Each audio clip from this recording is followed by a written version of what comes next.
ಕೇಳಿಕೊಂಡೆ ತಾಯಿ. ಶ್ರೀರಾಮಚಂದ್ರನಿಗೆ ನಡೆಯಬೇಕಾಗಿರುವ ಪಟ್ಟಾಭಿಷೇಕವನ್ನು ನಿಲ್ಲಿಸಿ ನಿನಗಾಗಬೇಕೆಂತಲೂ ಎರಡನೆಯ ವರಕ್ಕೆ ಶ್ರೀರಾಮಚಂದ್ರನು ನಾರು ಮಡಿಕಲನಟ್ಟು ಜಟಾವಲ್ಕಲಧಾರಿಯಾಗಿ 14 ವರ್ಷ ವನವಾಸಕ್ಕೆ ಹೋಗಬೇಕೆಂದು ಕೇಳಿಕೊಂಡಾಗ ರಾಮನೊಡಗೂಡಿ ಲಕ್ಷ್ಮಣ ಸೀತಾ ಎಲ್ಲರೂ ಹೊರಟು ಹೋದರು ತಂದ. ಪುತ್ರ ಶೋಕದಿಂದ ಪರಿತಪಿಸುತ್ತ ನಿಮ್ಮ ಜನಕನು ರಾಮ ಲಕ್ಷ್ಮಣ ಸೀತಾ ಎನ್ನುತ್ತಾ ಸ್ವರ್ಗಸ್ಥರಾದರು ಮಕ್ಕಳಿರ. ಮಾತನಾಡುತ್ತಿರುಳು ನನ್ನ ತಾಯಿ ಹಾದ ಕೈಕೆಯೇ ಅಲ್ಲದೆ ಈ ಅಯೋಧ್ಯೆ ನಗರವನ್ನು ಸತ್ಯ ಧರ್ಮದಿಂದ ಪರಿಪಾಲಿಸುತ್ತಿದ್ದ ದಶರಥನ ಚಕ್ರವರ್ತಿಯ ಧರ್ಮಪತ್ನಿಯೇ? ಅನುಮಾನವೇ ಇಲ್ಲ ಇಲ್ಲ, ಇದು ಯಾವುದೋ ಪಿಶಾಚಿಯ ಪ್ರತಿರೂಪವೇ ಇರಬೇಕು. ಅಮ್ಮ, ಆಕಾಶದಲ್ಲಿ ಕೋಟಿ ಕೋಟಿ ನಕ್ಷತ್ರಗಳ ಮಧ್ಯೆ ಹುಣ್ಣಿಮೆ ಚಂದ್ರನಂತೆ ಬೆಳಗುತ್ತಿದ್ದ ಈ ನಿನ್ನ ಸಿಂಧೂರ ತಿಲಕವನ್ನು ನೀನೇ ನಿನ್ನ ಕೈಯಾರ ಕಳಿಸಿ ಹಾಕಿದೆಯ ತಾಯಿ.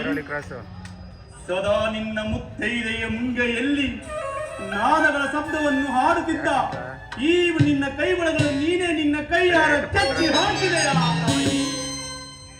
ಈ ಅಯೋಧ್ಯ ಅರಮನೆಯಲ್ಲಿ ರಾಜರತ್ನಂತೆ ಬೆಳಗುತ್ತಿದ್ದ ಈ ನಿನ್ನ ಮುತ್ತೈದೆತನವನ್ನು ನೀನೇ ನಿನ್ನ ಕೈಯಾರ ಹಾಳು ಮಾಡಿಕೊಂಡೆಲ್ಲಮ್ಮ, ಹಾಳು ಮಾಡಿಕೊಂಡೆಲ್ಲ.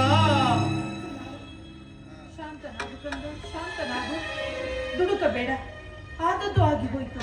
ಇನ್ನು ಮುಂದಾದರೂ ಸಿಂಹಾಸನವನ್ನೇರಿ ಪಟ್ಟಾಭಿಷಕ್ತರಾಗಿ ಈ ನಿನ್ನ ತಾಯಿ ಮನದಾಸೆಯನ್ನು ಈಡೇರಿಸು ಕನ್ನ.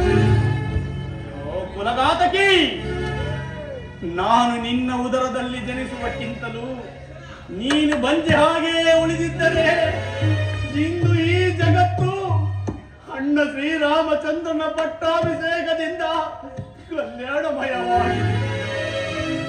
ಪತಿಯನ್ನು ಪರಲೋಕವನ್ನಾಗಿಸಿ ಪುತ್ರರನ್ನು ಪರದೇಶಿಯನ್ನಾಗಿಸಿ ಅನ್ಯಾಯದಿಂದ ಈ ಸೌಭಾಗ್ಯನು ರಸಾತಳಕ್ಕೆ ತುಳಿದು ಸವತಿ ಮಕ್ಕಳೆಲ್ಲ ದುರಾಸೆಯ ಮರುಭೂಮಿಯಲ್ಲಿ ದಶರಥನ ಮೃಗದೇಹವನ್ನು ಕಂಬದಂತೆ ನಿಲ್ಲಿಸಿ ಹಸುವೆ, ಅಸಹನೆ, ಅಸಭ್ಯತೆ ಎಂಬ ಮೌನವನ್ನು ನಿರ್ಮಿಸಿ ಭ್ರಾತೃದ್ರೋಹ ಎಂಬ ಸಿಂಹಾಸನ ಮೇಲೆ ಸುಳ್ಳಲ್ಲೆತ್ತಿಸಿದ ಪಾಪಿ ಹೆಂಗಸೇ, ನಿನ್ನಂತ ಸ್ತ್ರೀಯನ್ನು ಹಾಗೆ ಬಿಟ್ಟಿದ್ದೆ. ಆದರೆ ಈ ಅಯೋಧ್ಯೆ ಅರಮನೆಯಲ್ಲಿರುವ ಎಷ್ಟೋ ಜನ ಮಹಿಳೆಯರು ಈ ನಿನ್ನ ಗುಣವನ್ನೇ ಅನುಸರಿಸಿ ವಂಶನಾಶ ಮಾಡುವುದರಲ್ಲಿ ಯಾವುದೇ ಉದ್ದೇಶವಿಲ್ಲ. ಆದ್ದರಿಂದ ನಿನ್ನ ನೀಗಲೇ ಈ ಕಣ್ಗ ಪಾವತಿಸಿಕೊಳ್ಳುವೆನು.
ಶಾಂತನಾಗು ಅಣ್ಣ.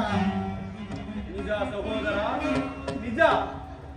ತಂದೆಯ ಮರಣವನ್ನು, ಅಣ್ಣನ ವನವಾಸದ ವಿಷಯವನ್ನು ಕೇಳಿದ ನಾನು ಬುದ್ಧಿಹೀನನಾಗಿ ಈ ಕೃತ್ಯವನ್ನು ಮಾಡುತ್ತೇನೆ. ಈ ದೀಪವಿಲ್ಲದ ಮಂದಿರದಂತೆ, ಅಣ್ಣನಿಲ್ಲದ ಈ ದುಃಖಾನ್ಮಯವಾದ ಅರಮನೆಯಲ್ಲಿ ನಾನು ಹೇಗೆ ಜೀವಿಸಲಿ ಕೃಷ್ಣ? ನಾನು ಹೇಗೆ ಜೀವಿಸಲಿ?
ಸಿಂಹಾಸನವನ್ನೇರಿ ಪಟ್ಟಾಭಿಷಿಕ್ತನಾಗು ಮಗನೇ.